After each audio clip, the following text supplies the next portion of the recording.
Projected төслийн удирдлагын хамгийн анхны подкаст. Төслийн талаарх таны мэдлэгийг дахин нэг сэрүүлнэ. Бизнес радио 98.9-ийн SoundCloud хуудас, PMI Mongolia Charter-ийн вебсайт, YouTube channel, M+ application-с сонсорой. Та бүхэнд энэ өдрийн мэгийг хүргэе. Projected podcast-ийн маань тусгай дугаар та бүхэнд хүрэхэд бэлэн болоод байна. Тэгээ бид нэр өнөөдрийнхөө дугаараар их өнөр өтгөн гэр бүлээрээ сууж байгаа. Та бүхэн харж байгаа. Тэгэхээр бид өнөөдөр 3 зочныг урьсан байгаа. За мөн Projected podcast-ийн маань сайн дурын багийн гишүүд маань мөн оролцож байгаагаараа онцлогтой юм аа. Тэгэхээр манай багийн шинэхэн гишүүн Наран маань подкастта тусгай дугаарыг хийе гэж санаачлаад тэрхүү санаачлагын дагуу бид энэхүү дугаарыг бол та бүхэндээ хүргэхээр бэлэн болоод байна. За тэгээд өнөөдрийн дугаараар бид нар ямар сэдвээр ярих вэ гэхээр та бүгдээрнгийнх нь мэдхийг хүсдэг, сурахыг хүсдэг, за тэгээд зэрэгтэй болохыг хүсдэг тэр бүх хүмүүсийн одоо асуулт болсон PMP зэргийн тухай бид нар бол өнөөдөр ярилцсан. За тэгээд урьсан 3 зочин маань бүгдээрээ PMP зэргийн шалгалтыг өгөөд PMP зэрэгтэй болсон хүмүүс байгаа. Тэгэхээр бид ерөнхийдөө бол ямар санаатаагаар энэ дугаарыг хийж гинөө гэхээр та бүхэнд PMP гэдэг энэхүү зэргийн болон энэхүү шалгалтын тухай бүхий л мэдээллийг хүргэхэд оршиж байгаамаа. За тэгээд ерөнхийдөө бол та бүхэнд бас мэдээлэл хүргэхэд манай PMI байгууллага маань Pulse of the Profession буюу мэргэжлийн хэмнэл гэдэг судалгааг бол жил болгон олон улс даяар бол хийдгээ. Тэгэхээр энэхүү судалгааны үр дүнгээс бас та бүхэн танилцуулахад 2027 он буюу 6 жилийн дараа гэхэд жил бүр 2.2 сая орчим төсөл төвтэй ажлын байрууд бол бий болно гэдэг нь судалгаагаар тогтоогдсон байна. Тэгэхээр энэ нь өөрөө юу гэсэн үг вэ гэхээр мэдээж ур чадвартай төслийн менежерүүдийн эрэлт хэрэгцээ, эрс өсгийг бол тодруулж байгаа гэсэн үг юм аа. За тэгээд Америкийн нэгдсэн улсад бол PMP зэрэг маань хамгийн одоо өргөн хэрэглэгддэг. За хүмүүсийн бол маш их тийм эрэлттэй зэрэг дотор бол орсон байдаг. Тэгээд энэхүү PMP зэрэгтэй төслийн менежер маань PMP зэрэггүй төслийн менежерүүдээс хамгийн багадаа гэхэд 25%-аар бол өндөр цалин бол авдаг байгаа. За тэгээд энэ хүрээд миний зүгээс бол одоо эхний мэдээллийг өндөрлөе. За тэгээ манай одоо 3 зочин маань бол та бүхэнд PMP зэргийн талаар бүр сонирхолтой, маш сонирхолтой олон мэдээллийг хүргэх байх гэж найдаж байна. За юуны өмнө би та бүхэнд Projected podcast-ийнхаа багийн гишүүдийг танилцуулъя. За хамгийн ихний гишүүн маань бол манай Мөнх Жаргал байгаа. Тэгэхээр Мөнх Жаргал маань бол одоо олон жил Projected podcast-та тууштай сайн дурын ажил хийж байгаа. За одоогийн байдлаар бол Projected podcast-ийн маань багийн ахлагчаар ажиллаж байгаа. Мөнх Жаргал маань 2016 оноос хойш Unitel Group-т үндсэн хөрөнгийн нэгтлэн бодогч, зардлын нэгтлэн бодогч, за тэгээд сүүлд бол контент нийлүүлэгчийн мэргэжилтэнгээр бол ажилласан туршлагатай. Тэгэхээр бид бол хамтдаа өсөж хөгжиж байгаа. Тэгээ Мөнх Жаргал маань бол маш одоо олон зүйлийг өөртөө суйрлуулж ур чадвараа бол тогтвортой өсгөж байгаа мэргэжилтэн юм аа. За тэгээд энэ жил бид нар бас 2 шинэ гишүүнийг бол багтаа авсан байгаа. Ягаад гэхээр манай багийн гишүүн Соёлоо гэдэг ад соёл гэдэг та бүхэн бас мэдэх байх. Тэгэхээр Соёлоо маань энэ жил CFA зэргийнхээ шалгалтанд бэлдэж байгаа учраас подкастаасаа 1 жилийн чөлөө авсан. Тийм учраас бид нар багтаа бол 2 шинэ гишүүнийг авсан байгаа. За тэгэхээр Наран маань байна. Наран маань болохоор та бүгдийн сайн мэддэг Save the Children in Mongolia буюу Японы хүүхдийг ивэх сангийн Монгол дахь хөтөлбөрийн худалдан авалт хангамжийн ажилтнаар бол ажилладаг байгаа. За тэгээд манай Жаргалмаа маань байна.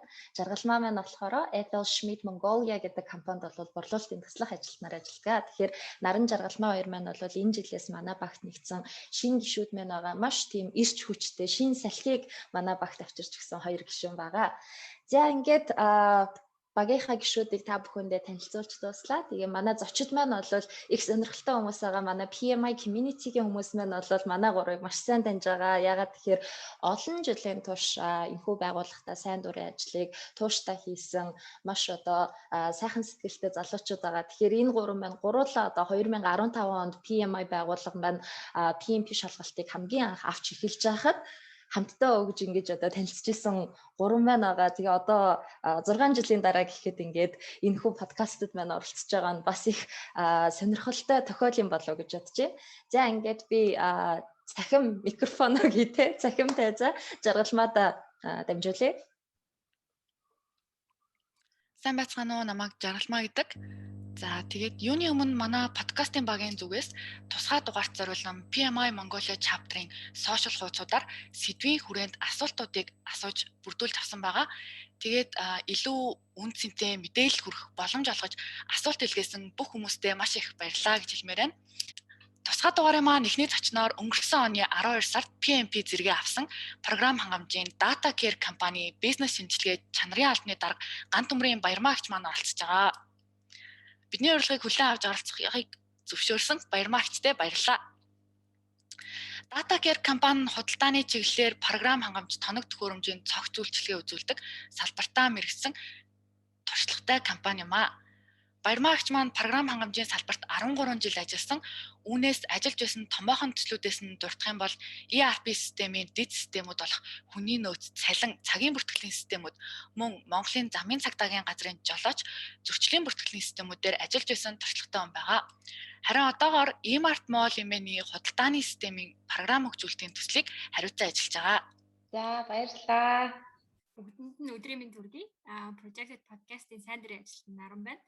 За би дараагийн энэ дугаарт маань оролцож байгаа эрхэм зочноо танилцуулъя. Тэр маань Эрдэнэ сайхан ах маань байгаа. Эрдэнэ сайхан ах маань эрчим хүч, байгаль орчин судалгаа болон олон улсын төсөл хөтөлбөрүүдээр сүүлийн 10 гаруй жил ажилласан. Азийн хөгжлийн банк, Америкийн нэгдсэн улсын эрчим хүчний яам, Швейцарын хөгжлийн агентлаг зэрэг газрууд дээр хийгдсэн төслүүд дээр төслийн удирдлагаар ажиллаж байсан туршлагатай. Түүнчлэн 2014 оноос хойш манай PMI Mongolia chapter-ын гишүүн сайн дурын ажил дээр ажилласан. PMP зэрэгээ 2020 оны 12 сард төгсөн ийм эрхэм хүн байна. Та бүхэнд энэ өдрийн мэнд хүргэе. Тэгээд зочноор урьж оролцуулж аваад баярлалаа. За мөгчрөл байна. Би Артур зочноо танилцуулъя. За манай зочин болохоор CRP буюу мэрэгсэн зах зээлийн судлаач зэрэгтэй 2015 онд Монголд хамгийн анх удаа зохион байгуулагдсан PMP зэргийн шалгалтанд эхний оролдлогоор амжилттай давж зэрэгээ авсан ийм туршлагатай мундаг хүн байгаа. За дээрээс нь Төрийн банк, Rio Tinto Mongolia, тэгээд Европ Монголын хамтарсан худалдаа ажилтны танхим зэрэг байгууллагуудад ажиллаж исэн. За эдгээр байгууллагуудад гадаад харилцаа хариуцсан мэрэгжилтэн, төслийн шинжээч, бизнес шинжээч мөн гишүүнчлэл харилцаа холбоог нь хариуцсан ажиллаж исэн байгаа.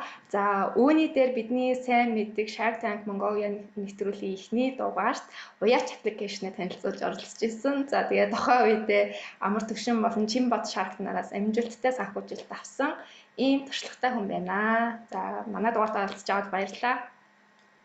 За баярлалаа. Урьж оролцуулж байгаад баярлалаа. За тусгай дугаарынхаа хамгийн ихний асуултыг бид 3 зочноос асууя. Тэгэхээр энэ маань яагаад гэсэн асуулт байгаа. Тэгэхээр та гур маань яагаад project management professional буюу PMP зэрэгээ авахар шийдсэн бэ? Энэ талаар бидэнтэй хаваалцаач. Артур зочноос эхлэе. За тэгээ. Би ерөнхийдөө нөгөө анх 2015 оноос өмнө нөгөө Монгол IT Group гэдэг компанид ажиллаж байсан. IT-ийн компани байсан. Тэгээд тэр үед ерөнхийдөө бас өмнө нь хэд хэдэн нөгөө IT-ийн төрлийн стартап ингээд эхлүүлэх гээд оролдож исэн. Тэгээд айгүй нөгөө ажиллаа яаж зохион байгуулах вэ гэдэг дээр айгүй их нөгөө гацаа үүсчихсэн л да. Яг надад мэдрэгдэжсэн. Тэгээд Монгол IT-ад ажиллаж байхад Нона гэдэг эмэгтэй байсан. Тэр яг PMI-д волонтер хийжсэн. Тэгээд намайг бас энэ PMI-д оролцож волонтер хийгээд үзээч. Энэ яг төслийн менежментийн байгууллага байгаа гэдэг. Тэгээд тэрнээс хойш ерөнхийдөө очоод яг яад юм байна гэдгийг сураад тэгээд яг тэр стандарт нь одоо төслийн менежментийн стандарт нь миний одоо энэ сонирхлын дагуу ингээд стартап хийдэг зүйлүүдэд яг тохирох зүйл мөн байна гэдэг. Тэгээд ерөнхийдөө миний хэрэгцээ юм бол муу юм байна гэдэг. Тэгээд шалгалтаа өгөхөөр шийдсэн л дээ. За баярлалаа. Эрдэнэ сайхан ах та хариулж өгөөч. Тэгээ 14 оноос хойш би ер нь яг PMI Mongolia chapter-ийн гишүүн волонтер хийж яваа. Тэгээд нөгөө нэг байнгын л одоо PMP зэрэгтэй болохыг хүсдэг байсан. Тэр мөчөөс эхлээд. Тэгээд 15 онд нэг өгж үзээд анхныхаа одоо оролдогоор бол яг фейлдж исэн. Тэгээд ер нь яг өгчхийнсаа ингээд бодож явсаар агаад 20 оны өнгөрсөн одоо 12 сард finally нэг өгөөд тэнцсэн байгаамаа. Ер нь бол яг анх PMI-д гишүүн болсноос хойш, волонтер хийснээс хойш хэрэгждэг байсан. Тэгээ хамгийн гол одоо миний гол шалтгаан гэвэл төсөл хөтөлбөр ер нь яг төслийн удирдлагаар би байнга ажиллаж байгаа. Гэхдээ энийг нэг тийм итгэмжлсэн, магадalsan одоо ийм олон улсын зэргээр ер нь баталгаажуулахыг хүссэн. Нэгэнтээ би энэ чиглэлээр ажиллаж байгаа туршлагатай болохоор энийг маань одоо recognize хийсэн те олон улсын хамгийн шилдэг одоо энэ зэргийг бас өөрөө авахын сан гэсэн хүсэл маань бол хамгийн гол одоо хүсэл шалтгаан маань байсан юм аа. За баярмаа зочны хувьд. За миний хувьд болохоор анх би 2011 онд Interactive BI компанид програмын хэмжээ компанид ажиллаж байсан. Тухайн үед ер нь бол энэтхэг улсад аялахыг аягүй хүсдэг байсан. Тэгээ компани удирдлагууд маань надад энэтхэг улсад Coinic гэж сургалтын төвд төслийн удирдлагын чиглэлээр суралцах тийм гоё боломжийг гаргаж өгсөн. За тэгээд тэнд очиод яг нөгөө төслийн менежментийн ганцаарчлсан сургалтыг яг ингээд one on one гэдэг ганцаарчлсан сургалтууд дээр 10 өдөр хичээлсэн. Тэгээ яг энэ үедээ би төсөл гэж юу вэ, төслийн менежмент гэж юу вэ гэдгийг анх мэдсэн. Яг тухайн үед би төслийн менежер гэдэг албан тушаал дээр 4 жил ажиллаад байсан. Тэгээд манай яг тэр зааж исэн багш Химаншу Госоми гэдэг багш маань энэ төслийн менежментийн PMP гэдэг олон улсад хүлээн зөвшөөрөгдсөн юм шалгалт гэдэг юм аа. Чиний төвшин одоо яг ийм жоохон байгаа. Тэр чинь шалгалтыг авчиж чамайг ийм өндөр үнэлнэ гэдэг надад хойд харагдсан. Тэгээд би за энэ айгүй чухал шалгалт юм байна. Ер нь өгөхгүй л болохгүй юм гэдэг. Тэгээ угаасаа багш маань яг тухайн үед надад хэлэхдээ энийг чи өгөхгүй л болохгүй. Энийг өгөхгүй бол хийж бишээ гэдэг нэг ойлголцсон. Тэгээд би за энэ шалгалтыг сөрөөс өгөх хэрэгтэй байна гэдэг. Тэгээд тухайн үед яг энэ төслийн тэр сургалтанд суусны дараа төслийн менежер гэдэг хүн юу хийх ёстой, яаж ажиллах ёстой гэдгийг ойлгосны дараа яг тухайн ажлынхаа албан тушаалаас жоохон ичсэн. Яг тэгвэл яг тэрэнд нь үрж өрөөсөө ажилтгүй байсан юм лээ. Тэгээд энэ албан тушаал байхын тулд ингээд энэ нэрийг энэ чинь аюу үн цэнтэй нэр юм байна. Энэ чинь зүгээр л нэг орж ирээд хүн төслийн менежер гэдэг албан тушаал дээр байж болохгүй юм байна. Энэ ч гадаадын хүмүүс надад яг хамт сурч ирсэн хүмүүс нь чи юу идвэ гэж асуухлаар би төслийн менежер гэлсэн чинь тэр хүмүүс надаас гайхаад юу чи ийм залгын төслийн менежер гэдэг юм манай аав төслийн менежер штэ гэдэг. Тийм хөгшин хүмүүс гэдэг юм байна. Ямар сони юм бэ гэдэг тухайн үед гайхаад тэгээ ер нь тэр цагаас хойш PMP шалгалтыг авах нь миний хувьд зорилго болсон. Тий. Дараагийн асуулт маань яг PMP шалгалтайгаа холбогдож байгаа. Олон улстай болохоор PMP шалгалт өгж байгаа хүмүүсийн 40-50% нь эхний орлого дээр бүтлгүүждэг буюу эхний орлогоор PMP зэрэг авах магадлал аюул багатай гэд би уншиж байсан. Сая Эрдэнэ сайхан ах маань асуусан. Тэгэхээр Эрдэнэ сайхан ах Баярмаа хоёрын хувьд яг хэдийн хугацаанд бэлдээд хэддэх орлогоороо амжилттай зэрэг авч чадсан байна. Энэ талаараа хаваалцаач. За миний хувьд бол яг одоо өөрийнхөө туршлага дээрээс үндэслэхэд эхлээд бол би яг өгчий гэж бодоод маш одоо дээр нь нэлээ яарч исэн. Аль болох хурдан өгчийгээд тэгээ одоо гишүүн болоод бараг жилч хугацаа болоогүй гэж үгүй гэж шийдээд өгсөн боловч анхны орлогоор бол унсандаа би их одоо гайхсан. Яагаад унчив? Уг нь асуултууд нь маш одоо энгийн амархан асуулт байсан шүү дээ гээд. Тэгээ би явандаа ер нь ойлгосон л доо энэ шалгалтын маань одоо гол мөн чанар нь илүү яг practice-д үндэслэсэн юм байна гээд. Тэрийг ч гэсэн одоо өнгөрсөн жил бас баталгаажуулж мэдэж авсан. Нөгөө хоёр дахь удаага ингээд шалгалтаа өгөхөд үнэхээр яг ажиллаж исэн туршлага дээрээ үндэслээд шалгалт өгөхөр яг үнэхээр ойлгоод энэ чинь нэр яг PMI-гийн PMBOK-ийн дагуу ийм юм байна штэ гээд ойлголт маань илүү одоо цэгцрээд амархан болоод ирж исэн гэх үү тий. Тэгээд би одоо яг заавал эхлээд одоо олон дахин оролцож тэгжээж өгөхтэй биш хүн угаасаа яг өөрөө ярьсан ойлгоод логин мэдрээд нөгөө яг мөн чанарыг үнэхээр ойлгоод эхлэх юм бол яг PMP-г өгөхөд бэлэн болсон байна л гэж үзэх юм байна гэж миний хувьд жишээн дээр тэгж ойлгосон. Баярмаа манаас их сонирхолтой жишээ байгаа бах тий. Тэгээ миний хувьд болохоор зэрэг би ч баг айгуул энэ шалгалтыг өгөөд хамгийн удаан хугацаанд авах гад яасан жишээнүүдийн нэг хаа яг хамгийн анх шалгалт өгч байгаа хүмүүсийн 40-50% ундгийн бодит жишээнийх нь нэг нь би. Тэгээд би түрүүн хэлсэн нөгөө 2011 онд энэтхэгт нөгөө багш маань шалгалт өгөөрэй гэсэн юуны дараа яг сэтгэл хөөрөөд ер нь бол энэ шалгалтыг өгөхгүй л болохгүй юм байна гэж ойлгоод тэгээд энэ зорилгоо таснаас хойш ерөнхийдөө 9 жил болсон байгаа. Тэгээ энэ удаа энэ хоорондоо 3 ч удаа өгсөн. Тэгээд 3 дахь оролдохоор арайч хүмүүс тэнцсэн. Тэгээд яг энэ хугацаанд бас Pembok 4 эдишн гарсан, 5 эдишн гарсан, 6 эдишн гарсан. Бүгднгийн тодорхой хэмжээгээр жоохон уншиж үзсэн. Гэтэ би унах болгондоо хамгийн анхны уналт миний хувьд маш хэцээсэн. Тэгээ энэ ерөнхийдөө гэтээ энэ бол нэг бахархаад туршлага биш л дээ. Яг айгүй олон ийм анхны оролдлогоороо буюу ингээд хурдан хугацаанд өгөөд тэнцэж байгаа хүмүүсийг би зөндөө уулзж ирсэн. Тэгээд яг энэ унах хугацаанд ер нь дандаа яаж тэнцсэн бэ? Яаж бэлдсэн бэ гэд Артураасаа ч асууж ирсэн.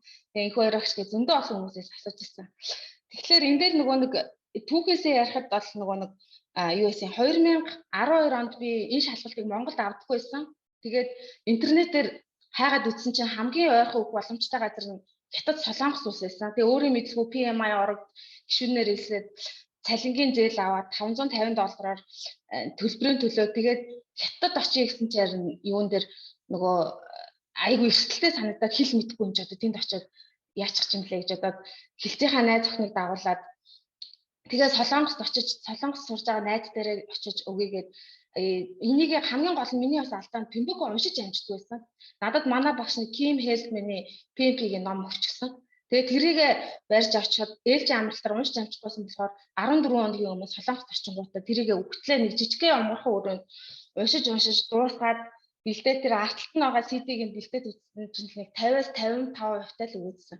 За тэгэл нөгөө шалгалтаа өгсөн чинь тэнд шалгалт өгж байгаа хүмүүс нэг буурал толгойтой өвөө эсвэл дунд иргэн насны эрэгтэйчүүд өгөөдсөн. Тэгээ бас солонгос хэл дээр өгөөд тахлаар нь бас миний хувьд амар атаархлаа. Ямар гоё юм бэ хэл дээр би ч нөгөө англи хэлээ сайн бас мэдэхгүй болохоор асуултаа ойлгоно гэдэг нь өөр амар том хэцүү. Тэгээд шалгалтаа өгтөө асуулт нь надад бүгдээрээ л зөв юм шиг санагдаад яг ингээ хариултууд нь. Тэгэл амар өөртөө ихтэй бүгэлж бөглөөл гарсан чинь онлайнаар өгөхийн хамгийн гоё юм нь шууд хариу гарчдаг. Тэгээд fail гэсэн нэг том цаас над дээр ингээд өгөөл за солонгос төрөл шалгалт өгөөл ингээд 14 хоног бэлдээд ингээ унцсан байж гээд бүр ингээ нэр төрөм нь хайчих уу гээд толгой эргээд газар нурж байгаа юм шиг санагц. Тэгэл юун дээр манай аа руугаа залгаад гэрийнхэн рүүгээ залгаад буцтайлсан чинь за аим биш заяа биш амьдралаа алдсан биш ард сургуулаа алдсан биш ганц шалгалтанд унаал үсттэй дахиад бэлдэж байгаад өгчихгүй юу сайхан одоо нэгэнд гадаад очсон юм чинь аялж байгаад ирээ гээд тэгэл нэг гэр бүлээсээ нэг тийм гоё мотивац аваад аялал ирсэн. Тэгээд ажил дээрээ ирэхэд ч бас хэцүү байсан. Яг тэгвэл бөө юм болж зээлмэл аваад нэг шалгалт өгөөд ирсэн. Унчаад хүрээд ирсэн. Тэгээд манай удирдлагч гэсэн яг манай захирал яг анх босч аваад уулзахтаа би чамайг өчигдөр шин зүүдэлсэн чамайг шалгалтандаа унчлаа гэж надад хэлсэн. Энэ үнэн үү гэхээр амар баярлаад үнэн ямар зөнтэй дэгдэлт юм бэ гэж бодоод. Гэтэ тухайн үед нөгөө нэг шалгалтын дээр би нэг л юм ойлгосон. Тухайн би яг анх PMP-гийн шалгалт өгөхөд шалгалтаа өгөхдөө энэ чинь практик шалгалт юм байна шүү дээ. Нөгөө оюутан байхдаа юм ном уншаал гэж юу вэ гэж энэ дээр ямар төвс техник ашигладаг вэ зөв үү буруу юу гэдэг юм авах юм байх гэж одоо орсон чинь та энэ дээр ямар шийдвэр гаргах вэ? Дараагийн алхам чинь юу вэ гэж бүр дандаа тийм сонин асуулт асуугаад тэгэхээр энэ чинь хэрэгжүүлэхгүй л энэ чинь би өгч чадахгүй юм биш үү гэдэг. Тэгээд ерөөхдөө айгүй том ойлголт нь тэрнээс авсан. Тэгээд хоёр дахь удаага шалгалтаа өгөхдөө 2014 онд Consult Expo дээр би Business Excellence гэх компаниудаас орж явахдаа PMI Mongolia chapter байгуулагдсан гэдгийг харсан. Тэгээ бүр айгүй баярлаад одоо удахгүй шалгалтын авдаг болох гэж байгаа гэхэлэр бүр баярлаад тэгээд энэ чинь paper based нь $250 гэсэн чинь бүр өмнөхөөсөө хямдхан санагдаад Монгол улстай өгнө гэдэг. Яг 2015 онд өгнө гэсэн чинь 2016 оноос дахиад Pembok 6 edition гаргана гэд намайг айлгаад тэгэхээр зэрэг за 5 edition байгаа дэр нь тэгвэл өгөөд авъя гэд хоёр найзтайгаа бэлдээд тэгээ тухайн үед бас хамгийн хэцүү юм нөгөө гэр бүлтэй болоод хүүхдтэй олчоор бэлдэх цаг гардаггүй юм билээ амар хэцүү. Тэгэл тэр шалгалтаа нэг хавцаа бүтцэнээр бэлдсэн бодлол нь уушаал орсон нэг Эрдэнэ Артур хоёртойгоо хамт гисэн. Тэгээд дахиад 15 хоногийн шалгалтын дараа гэсэн чинь Тэгээд тэн дээр хамгийн гол юм нь бас юу нь би тухайн үед яг яхаа 12 оноос 15 оны хооронд тодорхой хэмжээнд аргачлалуудаа ажил дээр тушаа үзсэн байсан. Төслийн удирдамж гэж юу юм, ажлын шатлсан бүтэц гэж юу юм, ингээд аргачлалуудаа ерөнхийдөө оюуны тогтолцоо гэж юу юм, ингээд юмнуудаа тушаад үзсэн. Аргачлалууд нь нүдэнд байгаа хэрнээ би юугаа схемжилж ингээд томоор нь ойлгоогүйсэн. Тэр маань айгүй том алдайсэн. Тэгээд тэрэн дээр дараа нь яг унсны дараа инфо хэрэгчтэйгээ танилцаад инфо хэрэгч нь за би чинь наад гоё ёстой нэг цэгцрээг байгаа юм чинь гоё цэгцлээд өгнө гэд. Тэгээд инфо хэрэгчийнхаа сургалтанд суугаад нэг тархаа бутархаа хідэн юмнуудаа ингээд нэг сайхан эвлүүлдэг шоо шиг болгож яваад тэгээд за энийг чи хурдан өгөрөө гэсэн чи хоёр дахь хүүхдээ гаргацсан. Тэгээд дахиад бас завсарчсан. Тэгж жагаад сайхан ажилдаа буцаж явж байгаад найзтайгаа анх Солонгост надад тусалж исэн найз маань хамтдаа сайхан бэлдээд тэгээ 7 эдийн шин гарахаас өмнө шалгалт яхаас өмнө гэж амжилт яг хамтдаа бэлдээд тэгээд нэг 2020 оны 12 сарын 24-нд өгөө тэнцсэн яг тэгээ хайгуу сони юм нь 2012 оны 12 сарын 24-нд яг 8 жилийн өмнө би Солонгост өгч унжсэн юм лээ. Би яг Солонгост надад тусалж исэн найзтайгаа хамт өгөө тэнцсэн хувь заяагаараа тэгээд яг гэхдээ тэнцгээс өмнө бас надад нэг амар гоо мотивац өгсөн юм. Эрдэнэтэй яг хамт өгчээсэн. Тэгээ Эрдэнэ маань хамт унжсэн.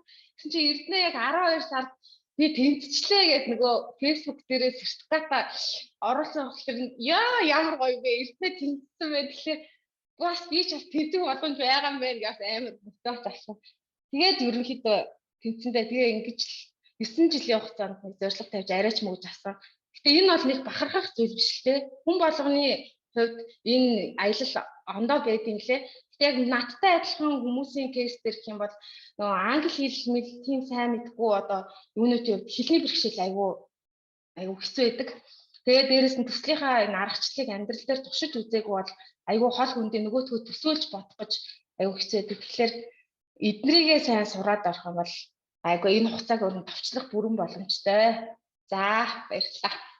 За миний бодлохоор ерөнхийдөө ингэсэн яг волонтер хийж байхдаа нөгөө бүр intro to PM баг гэдэргээд нөгөө бүх сургалтуудад нь аль болох ингээ хамрагдаал нөгөө зохион байгуулалт дээр нь туслаад яг бүх сургалтуудаас ингээд сурж болох юмнуудаа сураад явж байсан. Тэгээд нийтдээ за нэг 6 сарын хугацаанд волонтер хийж явах хугацаанд ингээд сургалтуудаа орж исэн. Тэгээд тэр үед нөгөө Интгээ Simplify Learn гэдэг нөгөө сургалтын тийм одоо компаниас яг аль биесээр нөгөө PMI одоо аль биесны эрхтэй тийм сургалтын хөтөлбөртэй тийм байгууллагаас ингээд багш ирээд тэгээд 7 хоногийн турш яг тийм шахсан яг PMP шалгалт өгч байгаа хүмүүс зориулсан яг шалгалтандаа илүү яг юу бэлтгэв гэдэг талаас нь яг тийм заасан сургалтанд 7 хоног хамрагдаа. Тэгээд ерөнхийдөө яг тэр сургалтаар л маш их юм одоо цэгцэрсэн.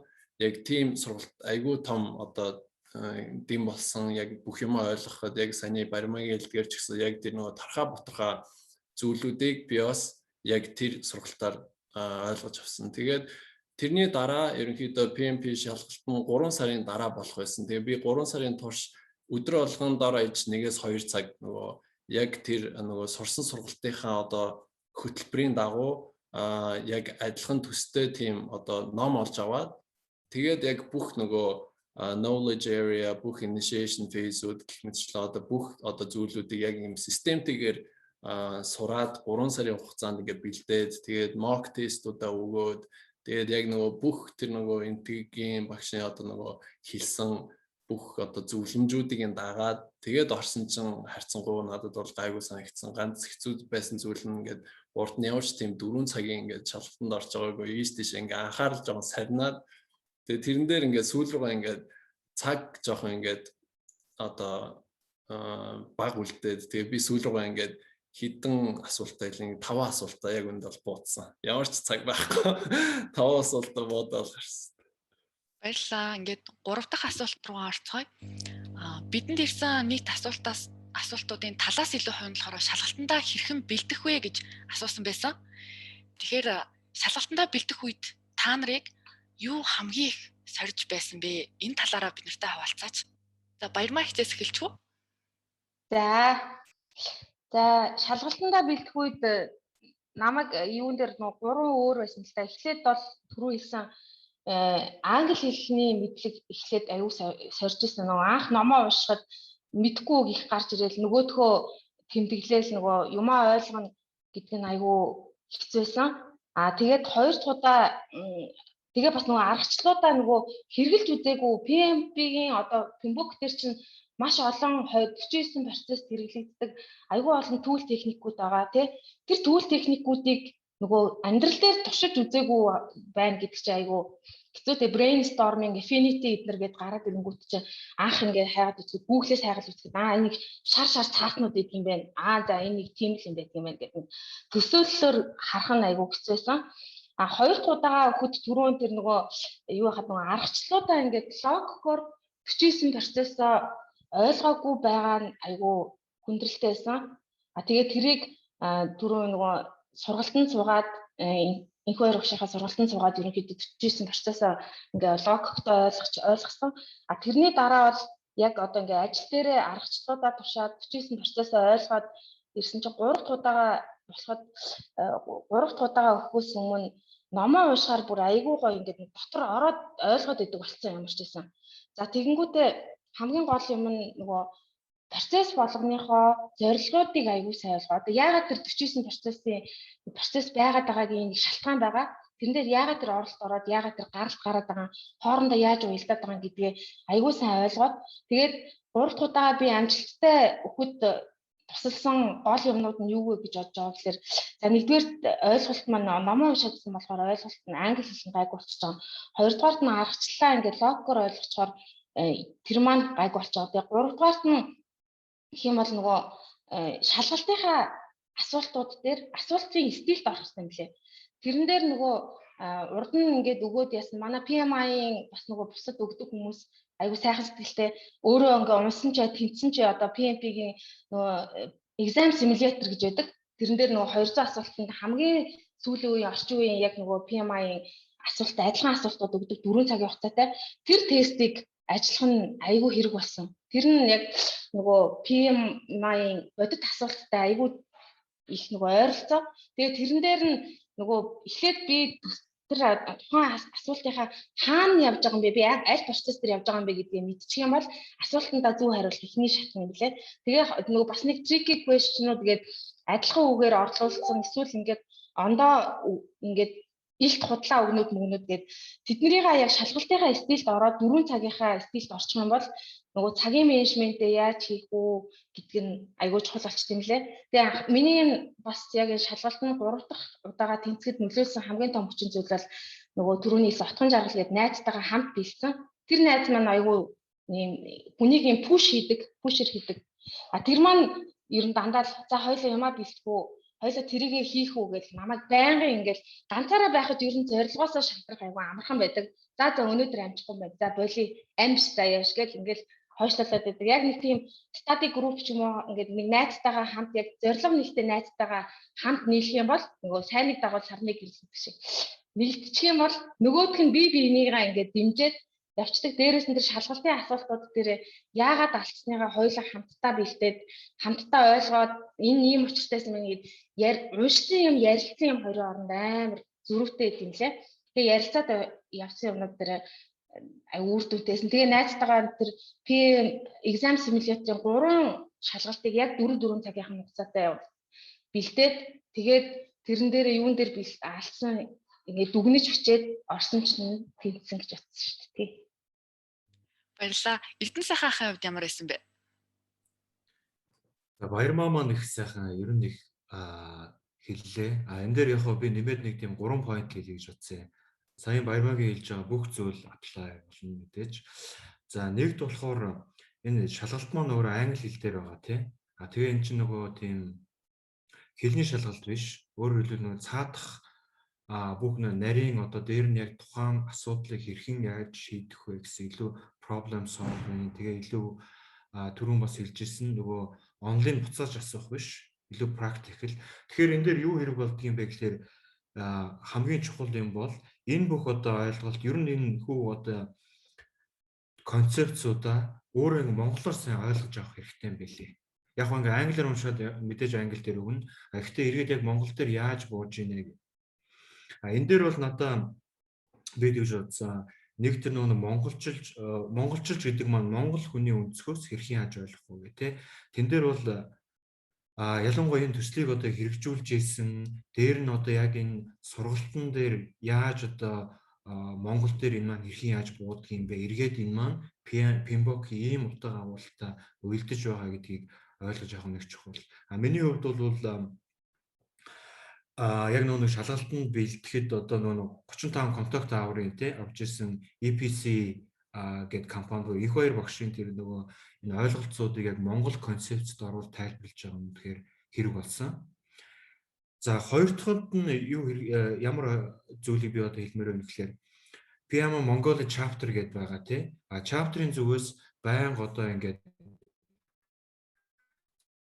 хар болгон уулзсан байгуулдаг, дээр нь сургалтууд одоо байнга болдог. Эдгээр нь одоо их хэрэг болж ирсэн. Юугаараа хэрэг болсон бэ гэхээр ихэвчлэн би одоо төрийн байгууллагууд их ажилласан төслүүд, дээр нь олон улсын төслүүд, эднэрийн маань нөгөө нэг төслийн менежмент нь концепцийн ижилхэн боловч зарим нэгэн зарчмын хувьд илүү бас нөгөө хувийн сектор, тэгээд барилгын секторын тэр илүүсэн ойлгох хэрэгтэй байдаг. Ялангуяа PMBOK өгөхөд тэр одоо хувийн сектор, тэр барилга, одоо IT энэ бүх секторуудыг ойлгоход надад энэ PMA Mongolia chapter-ийн бүх энэ арга хэмжээнүүд их хэрэг болж ирсэн. Эднэрт оролцохоор илүү ойлгоод энэ дээр ингэж одоо хүмүүстэй амьдрал дээрээ буулгадаг юм байна. IT компанийн ингэж ажилладаг юм байна.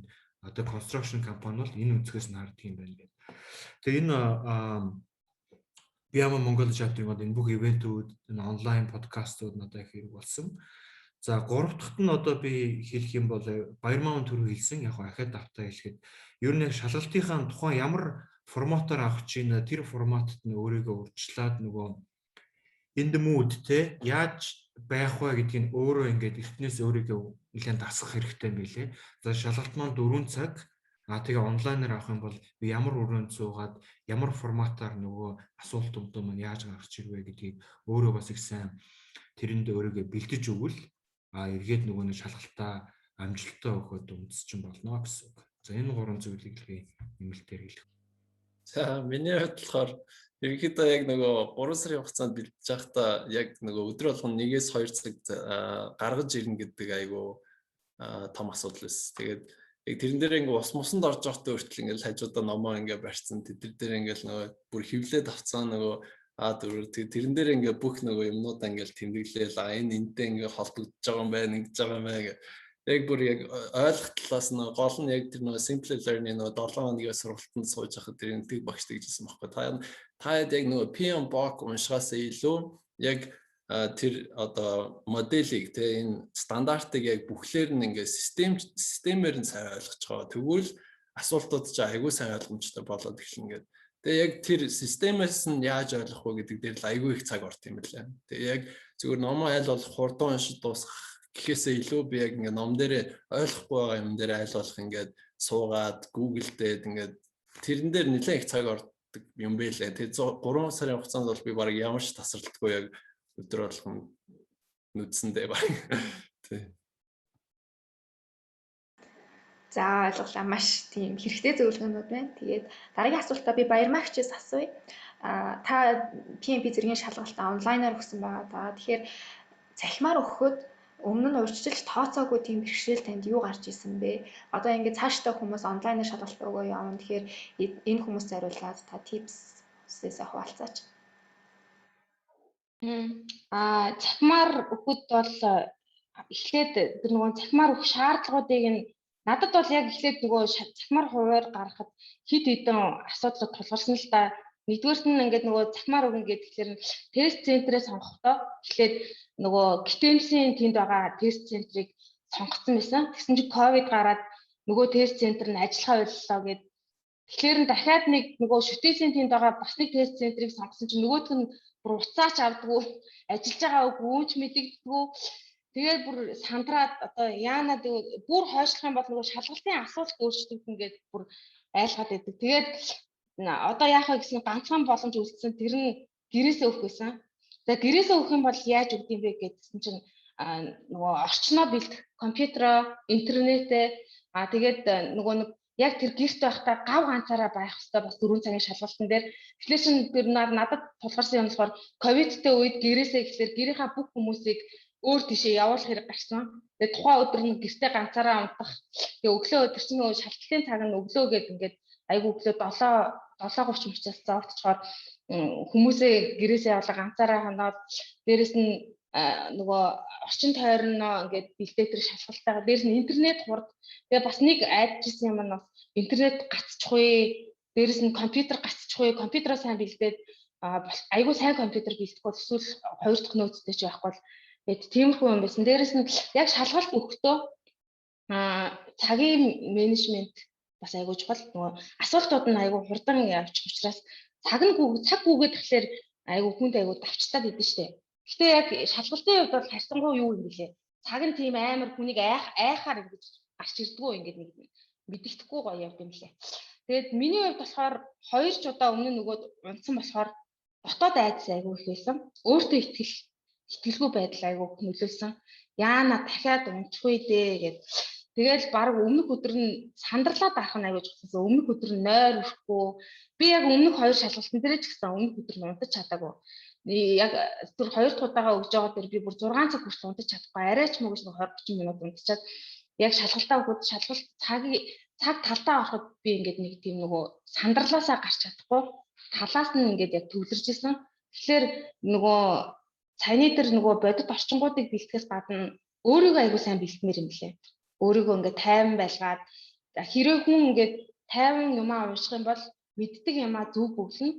Хэрэг нэг тийм сандрал дотроосоо байгаад их юм бол мэддэг юмаач мэдхий болчтой юм лээ. Асуулт 2 3 уншаад толгой дотор оршихгүй юм. Яагаад байгаа юм болоо гэд. Тэгэхээр би нөгөө сандарлаа алга болохын тулд өмнөх өдөр одоо нуугаад яг оройн бяцлал хийсэн бяцхан. Өөр ер нь жоохон тийм навчиг тийм сандрамтай хүмүүс жоохон 2 3 тийм үү 2 3 ч унтчих явахтай. За тэгээд нэг унаад айцтай байгаа ижлэхэн төрлийн найзуудтай ихэд бол ер нь болохгүй бол одоо тэгээд тэр нөгөө бяцлал хийгээрээ тэгээд өөрийгөө энэ юг авч ийн тэгээд сайхан тэгээд орой бүтэн би өмнөх өдөр нь 2 пиав ууч унтсан. Унтахад бол ерөөс зүгээр унтаж чадахгүй. Тэгээд зэрүүлгээ тавиад өглөө нь орчноо тэгээд айгуу сайхан уснасанд ороод өөрийгөө сайхан амраагаад тэгээд 3 дахь удаага харьцангуй өөрийгөө бэлтэж аваад орсон нь юу байсан да. Тийм хамгийн гол нь өөрийгөө бэлдээрэй л гэж хэлмээр байна. За зөвлөгөө өгсөнд баярлалаа. Дараагийн асуултыг би Эрдэнэ сайхан хасаа асууя. Сертификатаа сонгохын тулд 3 жил тутамд 60 хөгжлийн оноо буюу Professional Development Unit цуглуулах хэрэгтэй шаардлагатай байгаа тийм. Тэгэхээр таны хувьд яг өнгөрсөн 12 сард төгснөөс хойш одоо энэ 60 оноогоо хэрхэн цуглуулах төлөвлөгөөтэй байгаа. Энэ талаар та зөвлөгөө өгөөч. За баярлалаа. Чиний асуултанд хариулахаас өмнө би Баярмаагийн поинтер бас нэмээд нэг ганц 2 point хэлжмээр байна. Яагаад гэвэл би өөрөө бас нэг онлайнаар өгсөн. Өмнө бас нэг цаасаар өгчээсэн, онлайнаар өгчээсэн. Тэгээд Баярмаатай бол 100% санал нийлж байна. Харин ч Баярмаагийн төв бол илүү одоо сонирхолтой тийм байна. Тэн дээр яг миний хувьд бол яг зарим нэг өөр өс юу гэхээр технологийн дэвшлийн бас давуу тал зүйл байна л да. Энэ удаа би нэг урьдчилаад яг энэ онлайнаар өгнө гэдгээ ковид үеийг гарсан байсан мэдчихсэн учраас симулят нөгөө урьдчилсан тестүүд их өгсөн. Тестэн дээр бол маш нөгөө өндөр оноо авч ирсэн болохоор би өөртөө бол нэлээд итгэлтэй байсан. За тий шалгалан дээр бол энэ тэнцчин гэдэгтээ бол эргэлзэхгүй байсан. Тэгвэл намайг яг шалгалтын дээр юу санджигсан бэ гэхээр яг Баярмаа хэлсэн бэлтгэл ажил ялангуяа орчны бэлтгэл маш чухал юм билээ. Яг ингээд нөгөө сайхан эд өгөө явж исэн чинь ингээд нөгөө компьютероор бол ингээд нэг хүн намайг байнга ажиллаж байгаа proctor гэдэг өөрөөр хэлбэл нөгөө proctored exam болохоор ингээд байнгын нэг хүн өөрөө чинь ажиллана интернетээр. Тэгсэн нөгөө хүн гинт орж ирээд уучлаарай таны нөгөө бүх юу чинь харагдахгүй ингээд холболт чинь одоо маш муу байна. Таны одоо ингээд камер чинь харагдах болчихлоо гэд. Тэгэл би бүр ингээд сандрал болцсон. Одоо юу надад бол ингээд миний бүх одоо нөгөө нэг Wi-Fi тий бүх орчин маа нөгөө болж явах учиртай. Харин ч яг Баярмаа шиг тий нөгөө бэлдээд нөгөө өвлийн үедэнд гэрийнхнийгээ бас явуулсан байдаг ковидын үед. Тэгээ бүр ингээд сандраад одоо ингээд бүх юм бэлтцсэн байхад нөгөө нэг интернет connection маань ажиллагаа болчих чинь ингээд нөгөө хүн хэлэхэр чи одоо надаас хамааралгүй тий яг тухайн үед дээр би утсаа хэрэглэж болохгүй. нөгөө Univision руу одоо ярих хэцүү. Нөгөө нэг яг нөгөө дата маань үнэхээр хүрэхгүй болол тэгээ унж байгаа байхгүй. Тэгээ намайг бараг хагас цаг нэлээд олон минут нэлээд сандрахсан шүү. Одоо яана яаж ин яах уу гэж нөгөө нэг юугаа би чинь те асааж нийлүүлээл нэлээд тийм сандарсан.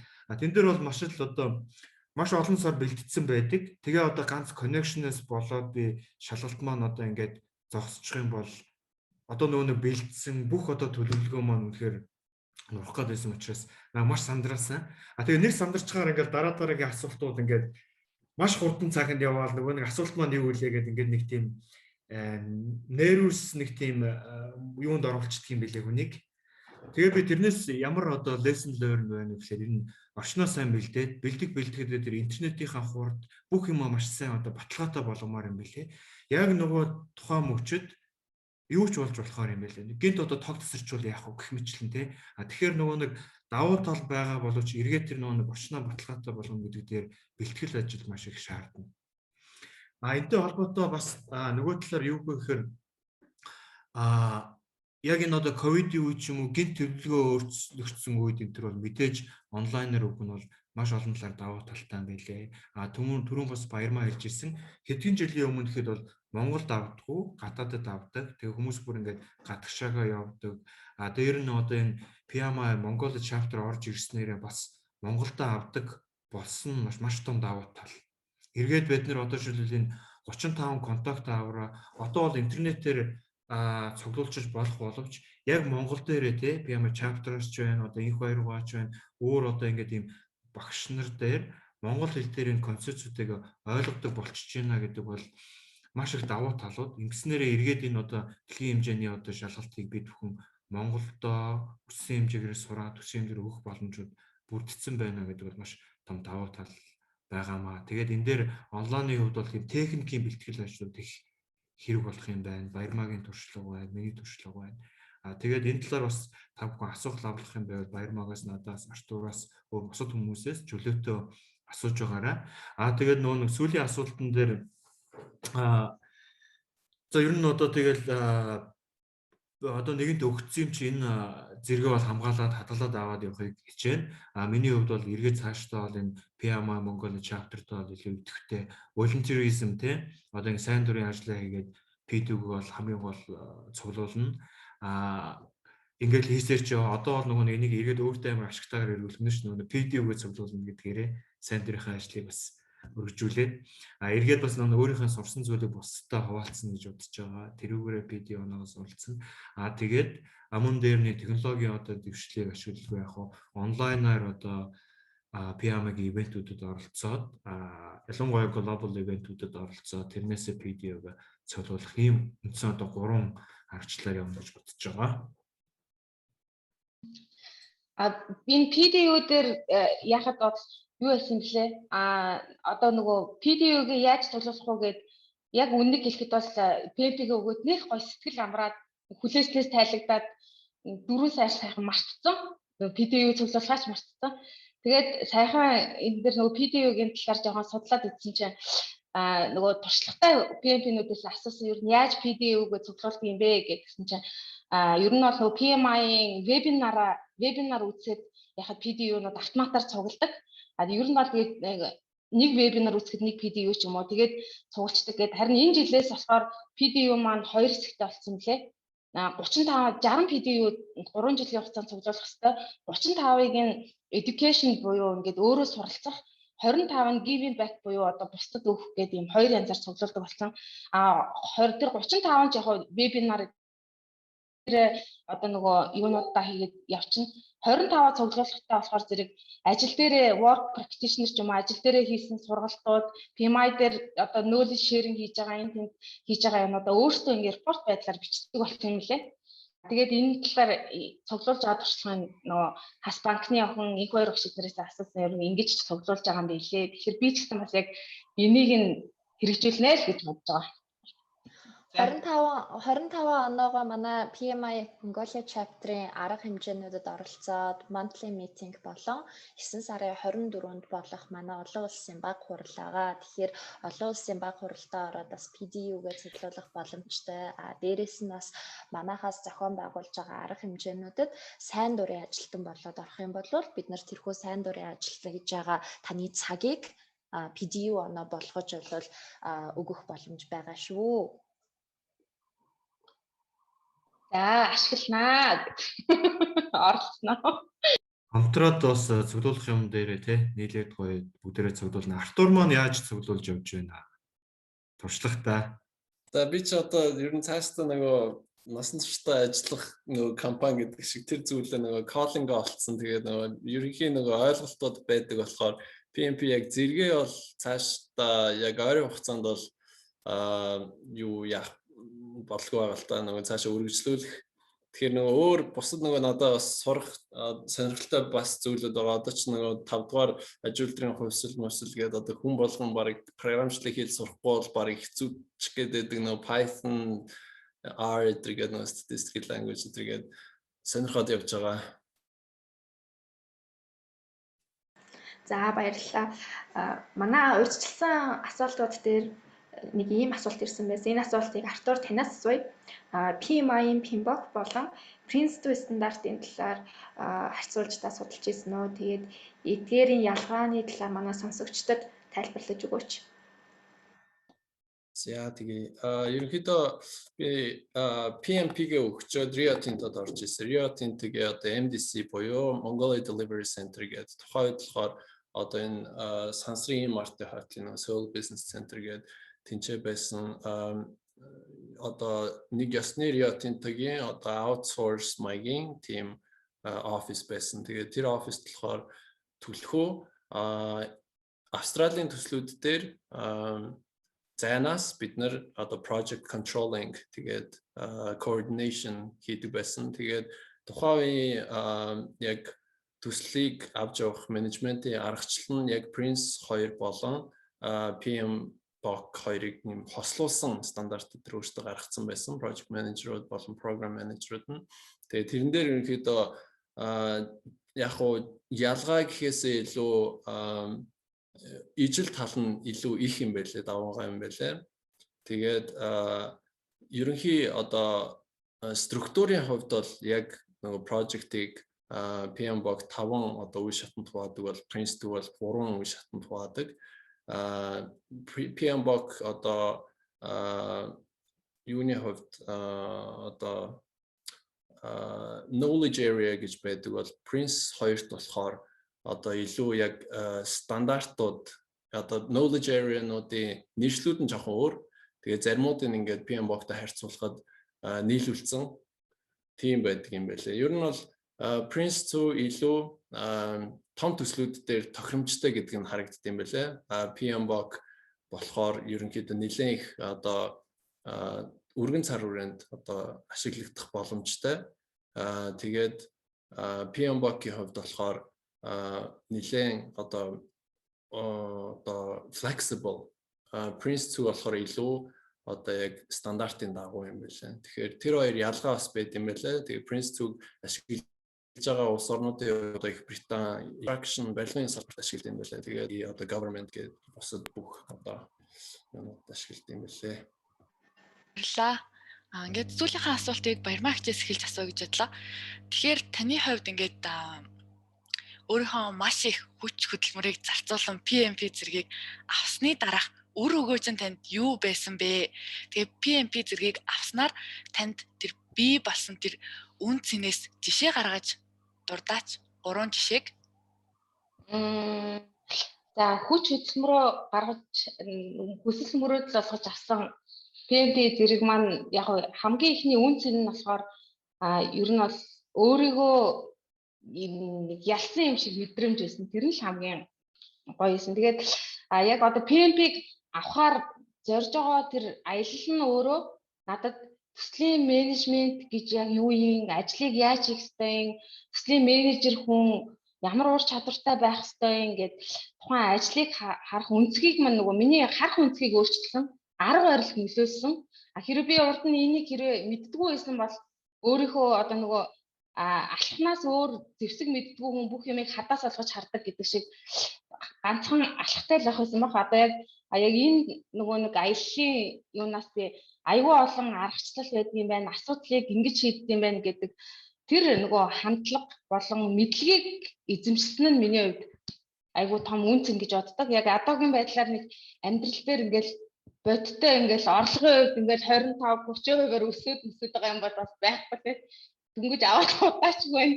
Гэхдээ хамгийн гол нь миний хувьд яг өөрөө тэр түрүүний хэлсэн өөрийгөө яалах дээрээс нь аливаа ажлыг шийдвэрлэх арга зам дээр арай нэг тийм мэрэгжлийн хүний үднээс хардаг өнцөг маань өөрчлөгдсөн гэдэг нь л надад үнц юм болов л гэж бодож байгаа. Дээрээс нь одоо PMP-г авсан юм чинь нэг хүлээснээс салсан.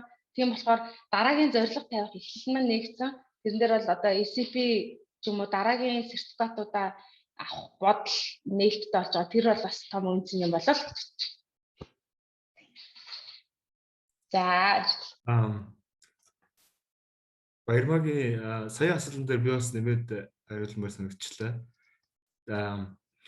Юу яасан юм нэг жишээ гэвэл бодиттой бас нэг жишээ яриа. Үнэхээр PMP зэрэг бол маш одоо юу гэдгийг PMP-тэй хүнийг маш их хайдаг. Ялангуяа одоо бодит амьдрал дээр за хулангийнхаа өмнө PMA Mongolia chapter-ийн ерөнхий нарийн бичгийн дараад би бас 2 жил хийсэн.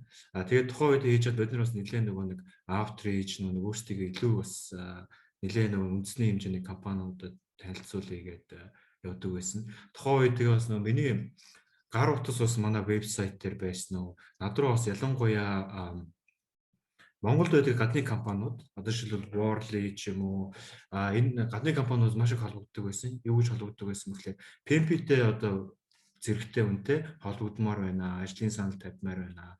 Тэгээд мөн дээр нь бас PMP сургалтыг одоо танахаас хийж өгөө. Энэ юу н хуваард байгаа юм манай хүмүүс одоо амжуулж бүртгэж одоо юунд нь суудын тоонд амжиж бүртгүүлж чадсангүй гэх мэтчлэн.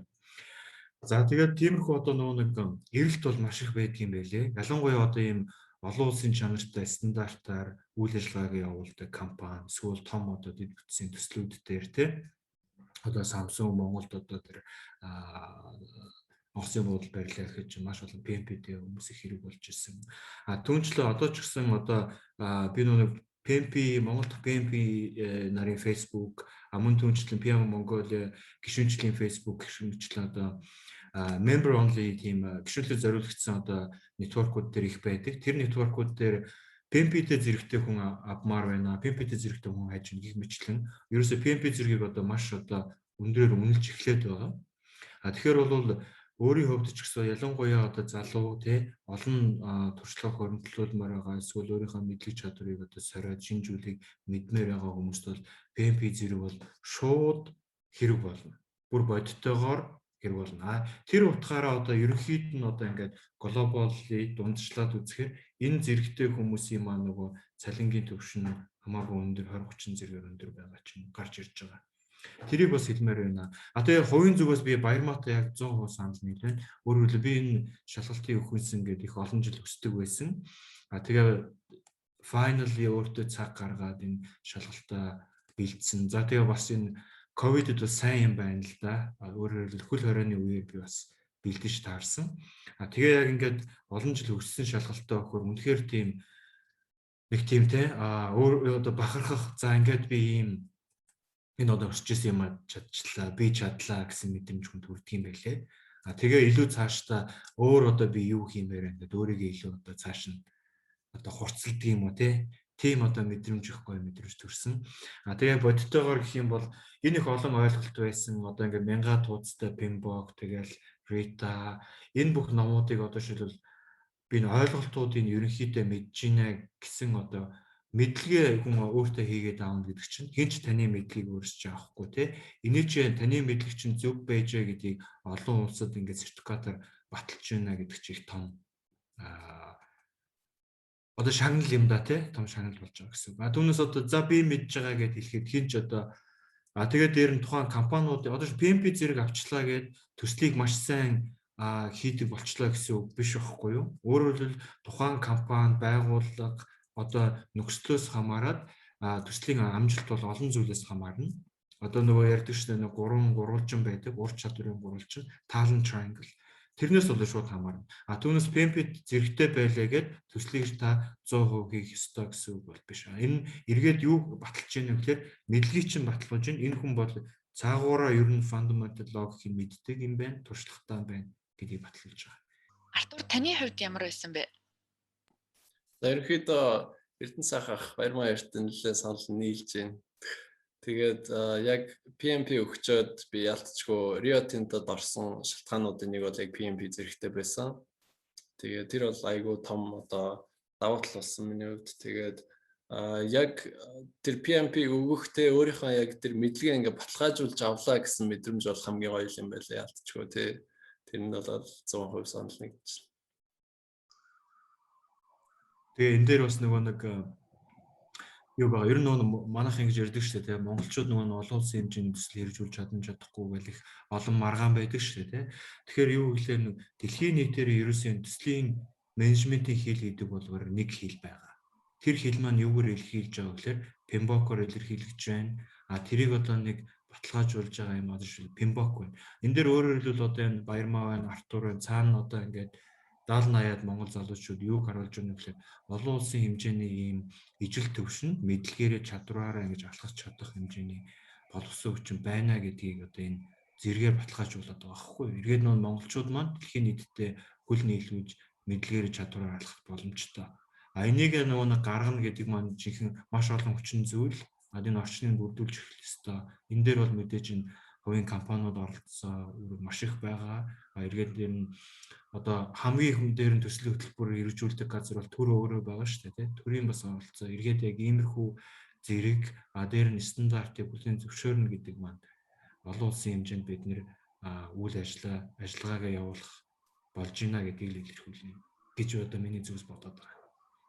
Үнэхээр өгөөчтэй тэгээд маш тийм сэтгэлээсээ ямарваа нэгэн байдлаар бие барилгүй бидэнд маш практик, үнэн бодит яг л болсон энэ түүхүүдэд хуваалцсан 3 зочиндоо маш их баярлалаа. Тэгээд яг л та бүхэнтэй адилхан бас ингээд шалгалтаа өгөхгөө сандраад тэгээд маш олон сорилтуудыг даваа туулж байгаа олон залуучууд манай PMI community-д байгаа. Тэгэхээр тэрхүү залуучууд маань та гурвын маань яриаг сонсоод маш их урам авсан байх гэдэгт бол 100, 200, 300% итгэлтэй нөгөө I love you 3000 гэдэгтэй адилхан 3000% итгэлтэй байна. Тэгээ та гуравтаа үнэхээр их баярлалаа. Би бас нэг зүйл сонирхоод асуумаар санагдлаа л та.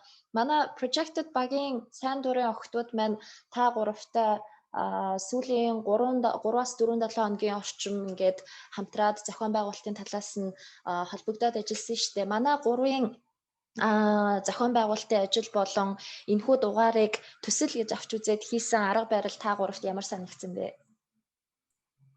Энэ дээр бид гуруулаа үг хэлнэ. Sorry, эхлээд би хэлчихье. Миний хувьд бол бас өмнө одоо энэ ялангуяа Баярмаа, Артур хоёртойгоо орж байгаад их баяртай. Яагаад гэвэл бид гурав хоорондоо танилцсан түүх маань яг л одоо манай тийм мөг жаргал маань наран гурав шиг ингээд волонтер хийж бид гурав танилцж ирсэн. Анхны волонтерээр одоо би Артуртай танилцж ирсэн бол дараа нь Баярмаатай бас яг нэг баг болдоод одоо 18 оны конференцийг зохион байгуулахад бид хоёр яг тэр нөгөө програм баг дээр тэгээ маш их гоё гар нэр ажиллаж ирсэн. Тэгээд та бүхний одоо энэхүү удаагаас өргөдөд ажиллаж байгаад надад бас нэг гоё сэтгэл хөдлөсөн мөч нь юу гэхээр яг эргээд нөгөө нэг волонтер хийж ирсэн моментууд маань санаанд орсон. Энэ хэд маань яг бидний лөө тэг холбоо барайл ямар гоё профешнл ажиллаж юм. Эргээд энэ волонтеризм боловч яг гоё чин сэтгэлээрээ ажлыг бүр гоё 100% гэж бүх юм дээр харж илээ. Communication маш сайн байсан. Тэгээ үнэхээр гоё хүмүүстэй харилцаа дээр нь зохион байгуул тэгээд тийм гоё ажил хэрэгжтэй профешнл. Ингээ энэ хэдийн маань энэ гоё одоо дэмжлэг байсан учраас өнөөдөр ороход маш гоё тайван одоо өөрийнхоороо байхад бас энэ маань том хүчин зүйл болсон шүү. Тэгээд та хэдтэй баярлалаа. Манай хоёрд бас хэлэх үг байгаа хаа гэж бодож За байна. надад ч гэсэндээ яг манай PMI-аас зохион байгуулж байгаа арга хэмжээнүүд гэхдээ айгуу тийм цаанаа нэг профешнл байдаг. Тэгээд надад подкастын projected подкастын юм дээр яг л бас яг тэр нөгөө Pimbock-ийнхаа стандартаар эхлээд нөгөө Pimbock чинь заавал нөгөө resource management plan, communication management plan гэдэг шиг эхлээд заавал нөгөө яаж авах уу гэдэг удирдамж юугаа гаргадаг шиг эхлээд яг projected подкастын удирдамжаа илгээгээл яхад илгээхэд л за бүх юм ингээд бас гоё ойлгомжтой харагдаад за ингэх юм байна гэж дараа нь ийм зүйлүүдийг асуу шүү гэд ингээд асуултуудаа илгэхэд тухайн хүнд ингээд нэг эрсдлийг нь өөрчилнө нэг proactive гэдэг шиг яг л ингээд бүх юмнуудыг ингээд тодорхой дээрэс нь тодорхой гаргаж өгөөд тэгээ хүнд ингээд нэг айцсыг нь багасгаад илүү гинтийн одоо мэдээж асуултыг нь өөрчлөөд бас хэлэхгүй бол тасгийн ороод ирэхээр яачих юм бэлээ факт болж юм. Тэгээ өөртөө бэлдэх боломжийг олгоо. Тэгээд октод маань ингээд бүр олон хоногийн өмнөөс ингээд холбогдоод ингээд communication аягүй сайтай, зохион байгуулалт аягүй сайтай, ажлыг ер нь ингэж л хийх хэрэгтэй байна. Ямар ч жижиг ажил байсан ийм зохион байгуулалттай явах хэрэгтэй байна гэдгийг ингээд үлгэрлж харуулад байгаа нь надад аягүй таалагдсан. Тэгээд октоддаа тэгээ хуландаа ажлыг юм гоё зохион байгуулдаг баярлж байна. Тэгээд айгу тийм харилцаа айгу сайтай хүмүүс байлээ шүү. Тийм баярлаа. Энэ боломж олгосонд баярлалаа. Энэ одоос нөгөө PMP-ийн л үнцгийн натаа. За. Тийм миний хувьд бас яг тэгж бодож байна. Ялангуяа яг харилцааны хувьд айгу гоё санагдсан. Яг айгу сайн зөв ингээд зөв боловсон ингээд approach хийж байгаа байдал нь тэгээд ингээд айгу илдгээр ингээд нэг follow up хийж байгаа байдал нь тэгээд одоо бидэрт ингээд бүр орхоос өмнө ингээд аль хэдийн талархал ингээд толтол нь ингээд үзүүлэлцээс орж байгаад баярлаа гэдэг. Тэр нь айгу гоё ингээд сэтгэлд айгу гоё санагдсан. Тэгээд би яг анхнаасаа л яг ингээд PMI ингээд волонтер болж байгаад яг ийм муур амьсгал намайг огтчихсан. Яг тэрүүгээр нь ингээд бас ингээд авч явж байгаад үнэхээр ингээд харах үнэхээр баяртай. Та урагтаа их баярлалаа. Тэгээ би бас багийнхаа 3 гишүүнээр маш их бахархаж байна. Да ялангуяа манай багийн ахлагч Мөнх Жаргал маань байгаа энэ подкастыг эхэлсэн цагаас хойш ердөөсөө нэг ч удаа хоошоо суулгүй, нэг ч удаа ухралгүй ингээд маш тууштайгаар болвол багаа ахлаад ингээд ажиллаж байгаад бол их баяртай байна. Тэгээд октод маань бас өөрсдөө яг Pimbock-ийнхоо энэ аргачлалын дагуу ажиллаа хийж тэнцэнээсээ өөрсдөө experience авж байгаа нь бас их давуу талын болов гэж бид нар боддог. Ягаад тэгэхээр сая би 3 зочныхоо ярианаас сонсон зүйл нь юу вэ гэхээр номоо уншаад шууд ингээд нөгөө одоо yes or no гэдэг асуулт ирэхгүй дандаа practical асуулт ирдэг гэж байна шүү дээ. Нөгөө хэрэглээ талаасаа. Тэгэхээр бид нар нөгөө уншсан зүйлээ бас ингээд амьдрал дээр хэрэгжүүлж иж тэрэн дундаасаа нөгөө өөрсдийнхөө тэр knowledge тэр мэдлэгээ олж авдаг юм болов. Тийм болохоор бас ганцхан манай projected podcast гэлгүүгээр манай PMI Mongolia chapter-аас явуулж байгаа бүхий л үйл ажиллагаан дээр ажиллаж байгаа бусад захирлууд маань өөрсдийнхөө багийн сайн дурын ажилтнуудыг мөн ялгаагүй Pimbock аргачлалынхаа дагуу ингээд чадах ятгаараа бид нар нэг нэгэндээ зааж туслаа. Бид нар чи бүгдээрээ одоо тийм супер мундаг хүмүүс биш шүү дээ. Адилхан суралцаад л явж байгаа. Тийм болохоор бусад манай бас багийн гишүүд маань ингийг хичээж чармааж байгаа.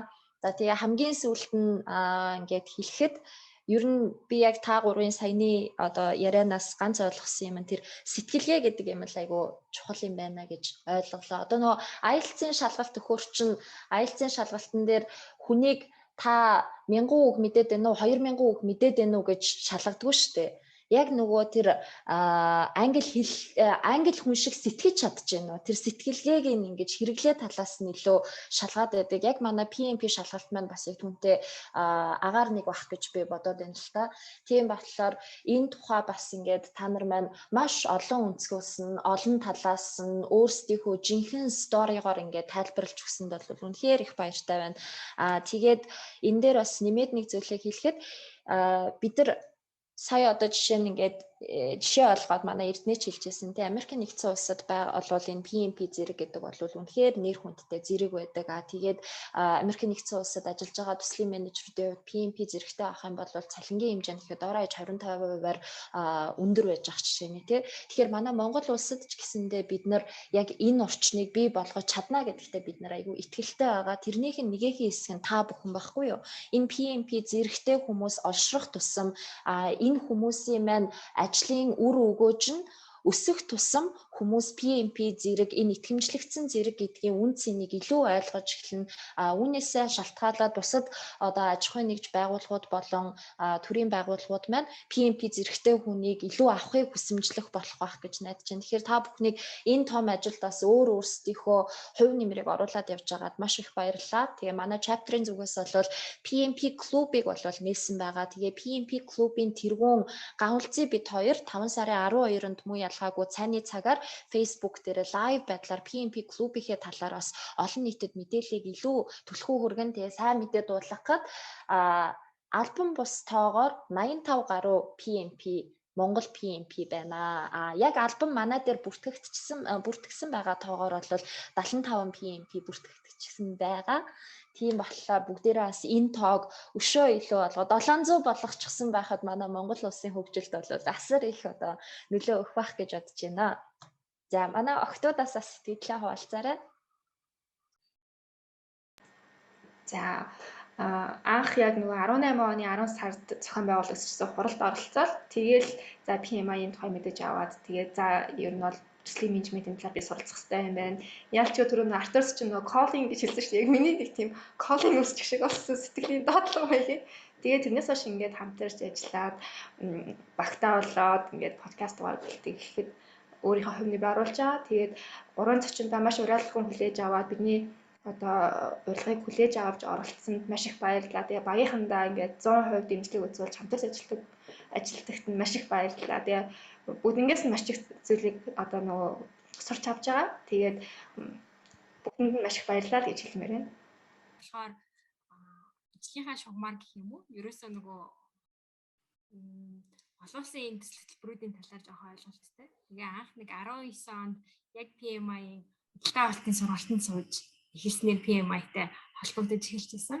Тэгээд боловсрал хүүхэд хамгаалал гэдэг цөөхөн хэдэн салбарын ойлголтойсэн бол PMI дэлгэсний дараа маш олон салбарын хүмүүстэй танилцаад маш олон салбарын ойлголтуудыг авч авсан. Тийм болохоор энэ ойлголтыг илүү бэхжүүлээд яг над шиг бас ойлголт багтай хүмүүст илүү мэдээлэл хүргэе гэдэг байдлаар PMI Projected Podcast-тэй сайн дураар гарсан. Тэгээ өнөөдөр бидний урилгыг хүлээж авсан 3 зочинд маш их баярлалаа.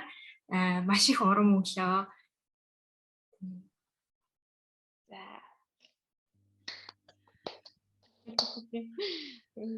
Өнөөдөр энэ ярилцлаганд ороод надад амар гой санагч амар инспирэшн авлаа.